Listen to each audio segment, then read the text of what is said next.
હવે જોઈએ સમાચાર વિગતવાર તો ઇન્ડિગોની ફ્લાઇટના આજે પણ ધાંધ્યા। અમદાવાદ એરપોર્ટ પર ઇન્ડિગોની 18 ફ્લાઇટ કેન્સલ કરાઈ છે। અમદાવાદ એરપોર્ટ પર આવતી 9 ફ્લાઇટ કેન્સલ થઈ છે। અમદાવાદથી અન્ય એરપોર્ટ પર જતી ફ્લાઇટો કેન્સલ કરાઈ છે, ત્યારે જતા મુસાફરોને ભારે હાલાકીનો વારો આવ્યો છે। ઇન્ડિગોની ફ્લાઇટમાં સતત કેન્સલેશનને લીધે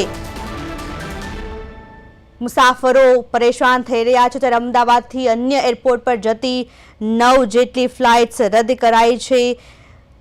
ઇન્ડિગોની કટોકટી તેના 10મા દિવસમાં પ્રવેશી ગઈ છે, ત્યારે ઇન્ડિગોએ કહ્યું કે કામગીરી સ્થિર થઈ રહી છે।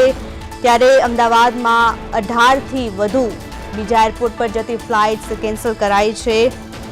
જોકે બુધવારે પણ લગભગ 220 જેટલી ફ્લાઇટ્સ કેન્સલ કરાઈ હતી ને 18થી વધુ જેટલી ફ્લાઇટ્સ રદ કરાઈ છે।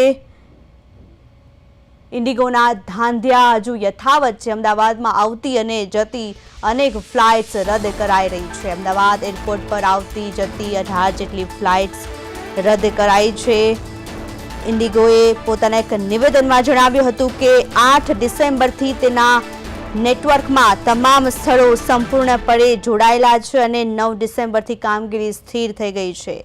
છતાં હજુ ફ્લાઇટ કેન્સલેશન યથાવત છે, જેને લઈને મુસાફરો ભારે હાલાકી ભોગવી રહ્યા છે।